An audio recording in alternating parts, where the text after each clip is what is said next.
Assalamualaikum warahmatullahi wabarakatuh. Alhamdulillahi rabbil alamin. Assalatu wassalamu ala asrafil anbiya'i wal mursalin Sayyidina wa maulana Muhammadin. Ashhadu an la ilaha illallah wa ashhadu anna Muhammadar Rasulullah. Allahumma shalli ala Sayyidina Muhammadun musabihil wal ikram ya wal jalil wal ikram. Subhanal malikul qudus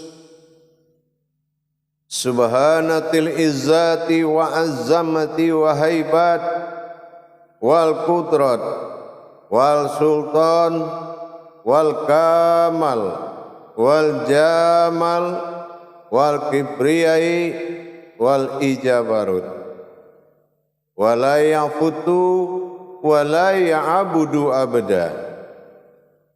Suhubukum kuddus surabuna wa rabbul malaikatihi wa ruhi subhanallah walhamdulillah wa la ilaha illallah wallahu akbar. Wa tahirin wal mujahidina amma ba'du. Bersyukur kita kepada Allah dengan mengucapkan alhamdulillahi rabbil alamin atas segala karunia limpahan rahmah dan hidayahnya, serta dengan izinnya juga kita dapat menjalankan amanahnya, beramal dan beribadah zahir batin dunia dan akhirat. Bersalam kita tidak akan pernah kita lupakan. Marilah sama-sama kita sampaikan kepada junjungan kita Nabi Allah Nabiul Akhir Zaman Rasulullah Muhammad sallallahu alaihi wasallam. Atasnya kalimahnya kita kalamkan dengan membacakan Allahumma sholli ala Sayyidina Muhammad wa ala alihi Sayyidina Muhammad. Alhamdulillah, para hadirin jamaah sekalian, kaum muslimin dan muslimat dimanapun berada, rahimakumullah. Dalam melaksanakan hubungan tauhid kepada Allah, dalam waktu dan kesempatan ini, ikatan manusia dengan Allah yang dinamakan dengan Shadu ala min tawaf, artinya adalah sholat, ikatan sebagai batin kita dengan Allah. Ibu katakan sebuah wasilah diri dengan Tuhan adalah sholat. Tapi untuk kita mengetahui lebih dalam lagi, dalam pertemuan ini saya akan menyampaikan yaitu tingkatan wawasan tentang adanya sholat. Mana awal sholat ini terjadi? Nah, yang kedua, tingkatan-tingkatan hubungan dengan Allah, meskipun tingkat wujud dan maujud yang sewaktu itu ada, itu menentukan ikatan sholatnya. Nah gitu. Jadi seumpamanya di zaman sekarang ikatan kita dengan Allah adalah zahir, batin jatuh kepada ba'danya waktu, yang mana bergeraknya diri kodrat dan menggerakkan zahir. Ini adalah dinamakan dengan sholat yang sudah jatuh dengan rukun dan rakaat. Sholat yang sudah berpedoman kepada rukun dan rakaat. Tapi adakah perbuatan lain sebelum ini terjadi? Nah ini makanya kita akan insya Allah membuka suatu pemahaman, suatu kajian yang bersifat usuluddin, Pertama, terjadinya satu titik wujud dan tempat.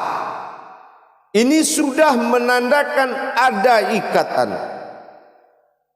Sampai dia maujud dan terjadi sampai tingkat zahir dan batin, itu adalah perubahan dari makom solat. Makanya dikatakan, pertama adanya wujud, semua tidak ada di kala itu, melainkan temannya ada dengan tiada. Itu saja sudah membuat al-kisah, sudah menjadikan semua al-kisah, usulnya al-kisah. Ada, tiada.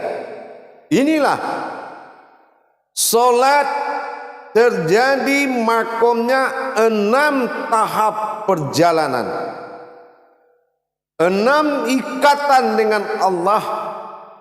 Ikatan dengan Allah itu ada 6 kodratnya solat. Bukan waktu solat, kodrat solat ini dari awal adanya Allah sampai berbuat rukun dan rakaat, itu terjadi 6 kodrat. Yang pertama yang terjadi antara wujud dengan maujud, sudah berjalan suatu kejadian 6.000 tahun, sudah muncul solat yang dinamakan doim. Jadi tidak ada yang berjalan atau terjadi hubungan tanpa namanya solat. Hanya dari titik dengan kosong itu sudah memiliki sejarah, sudah memiliki jabariyah. Usul pertama itu pun sudah terjadi doim, atau dikatakan dengan solat doim. Karena tetap ada satu yang jadi dan satu yang dijadikan. Ini sudah berlaku solat bernama doim, tapi belum memakai rukun dan rakaat, belum memakai hakikat dan ma'rifat. Nah, yang ada di kala itu apa? Ada satu rasa dalam satu wujud. Hanya ada satu rasa dalam satu wujud. Nah, inilah sihir usir. Itu pun si wujud dan rasa tadi sudah saling membuat suatu perjalanan penentuan dalam masa la ta'yun. Dalam masa kesendirian dia sudah berbicara dengan kekosongannya. Nah, ini sudah terjadi kodrat yang mana rasa dengan yang merasakan, maka dikatakan aku adalah rasa dan aku yang merasakan. Ini kodrat baru sebatas seperti itu, dan hubungan itu sudah doim, sudah sholatul doim. Kalau ada wujud mengatakan aku adalah rasa, aku adalah yang merasakan, berarti sudah bekerja rasa menjadikan yang merasakan, tapi belum berbentuk maujud. Itu solat yang pertama. Yang kedua, hakikat solat yang kedua adalah disebut dengan solat mutlak. Apa yang dikatakan mutlak? pengakuan keakuannya Allah terhadap dirinya sendiri, yang dikatakan pengakuan mutlak keakuan Allah terhadap dirinya sendiri, yaitu sebuah maujud yang dijadikannya dan menetapkan keakuan dia kepada suatu yang dijadikannya, ini sudah mutlak. Kalau ini tidak mutlak, tidak akan ada kodrat umat dengan Tuhan. Jadi pengakuan keakuannya terhadap sesuatu yang kodrat yang mengakui, ini adalah dikatakan dengan sholatul mutlak, sholat mutlak, atau dikatakan sholatul wajibul wujud, yang wajib adanya keakuannya terhadap sesuatu yang dia jadikan. Ini sudah dikatakan dikala itu terjadi 6.000 tahun proses keakuannya, menetapkan keakuannya kepada sesuatu yang menyaksikan keakuannya, sebuah yang dia jadikan kodrat untuk mengakui keakuannya, atau dalam bahasa kutsinya dikatakan akulah akunya Allah. Yang keempat, yang ketiga adalah salat yang harus diperhatikan yang bernama husto. Nah, ini tingkat husto. Tingkat husto di dalam satu keheningan, ya, di dalam sesuatu keheningan yang tidak ada bunyi waktu itu, juga tidak ada berbentuk apapun waktu itu, atau boleh kita kasih gelar sang hening dengan sang gelap. Tapi hening berupa wujud, gelap juga berupa wujud.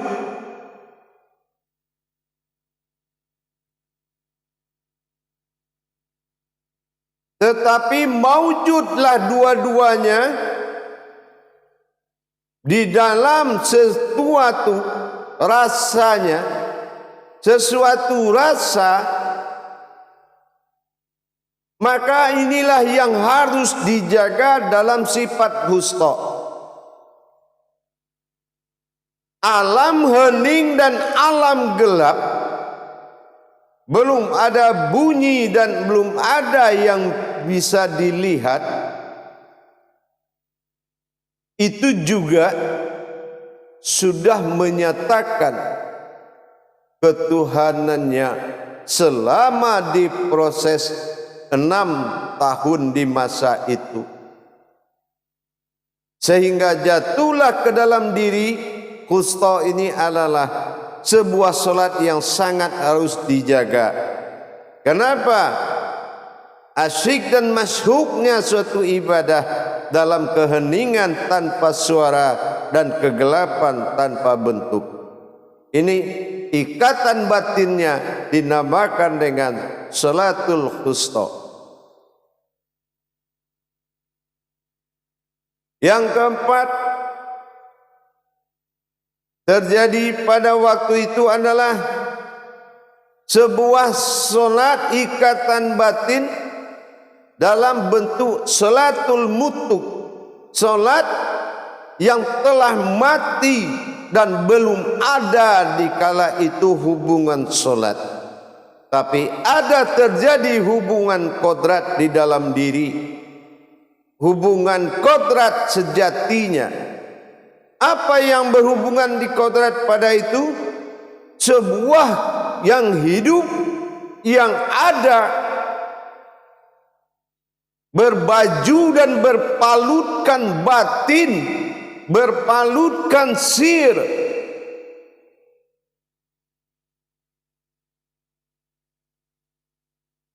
antara gerak dan yang digerakkan.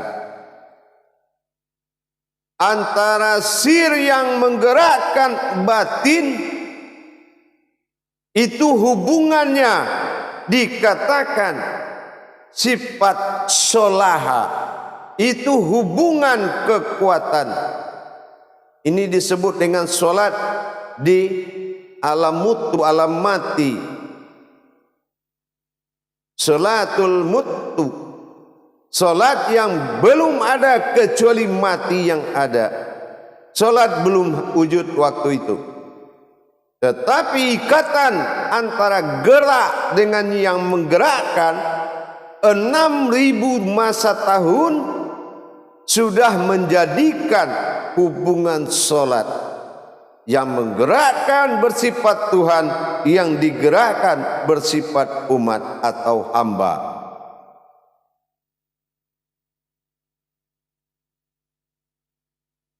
Nah, barulah masuk kepada salat yang bersifat yaitu aku dan dia.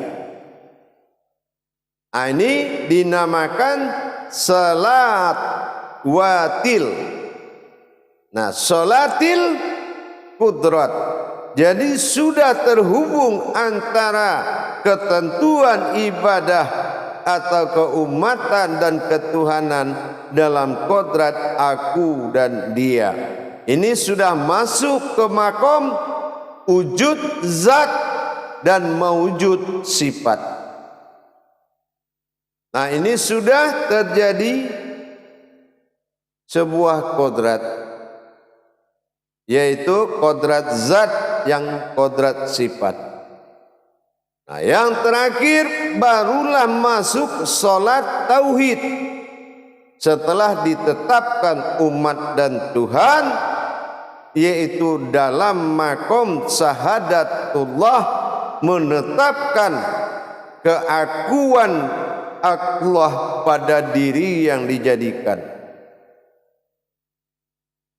Inilah yang dikatakan Al-Malikul Hakul Mubin Ashadikul Wa'dal Amin. Terjadilah penyatuan dua kodrat tadi bernama diri dalam diri. Yang terakhir yang enam adalah salat tauhid, yaitu berhubunganlah zahir dan batin. Nah, inilah zahir perbuatan Allah pada umat, batin perbuatan Allah pada dirinya. Inilah kodrat salat zahir dan batin. Nah, inilah. Jadi kalau kita sudah mulai memahami tadi bahwasanya hubungan-hubungan Baitullah tersebut sudah banyak terjadi, barulah yang penutup dari sifat solat adalah a'maliyah. Itulah yang dikatakan sejarah yang disirkan ke muka bumi menjadi a'maliyah atau syariat. Mudah-mudahan perjalanan yang sangat panjang ini luar biasa, di antara satu dengan satu dibatasi dengan perjalanan 6 tahun dalam masa hitungan dunia, menjadikan ikatan batin hablum minallah semakin erat dari ada dan tiada sampai masa tauhidnya zahir dan batin, dan masuk ke dalam masa amaliyah dan diberikan nama dalam amaliyah. Ada nama Tuhan disebut Allah, ada asma Allah dipanggil Muhammad. Inilah jatuh penutupnya amaliyah atau syariat. Begitulah sejarahnya ibadah sampai ke muka bumi secara zahir dalam masa keinsanan Allah di muka bumi. Luar biasa perjalanan ini. Semoga kita menambahkan iman kita, Semoga iman kita semakin naik dalam menggali jabariyah dari Allah sesuai petunjuknya. Jadi mudah-mudahan iman kita semakin kukuh, semakin kuat, bahwasanya inna lillahi inna ilaihi inna ilah. Ingat, insyaallah mudah-mudahan jagalah amanah Allah dan kembalikan sesuai dengan apa awal jadinya. Mudah-mudahan semuanya membuat derajat diri kita semakin naik dan ibadah itu mengisi 24 jam. Tidak ada ruang kosong dalam hidup dengan Allah. Barakallahu ya Karim, ya Rahman, ya Rahim. Akhirul kalam, wabillahi taufiq wal hidayah. Wassalamu alaikum warahmatullahi wabarakatuh.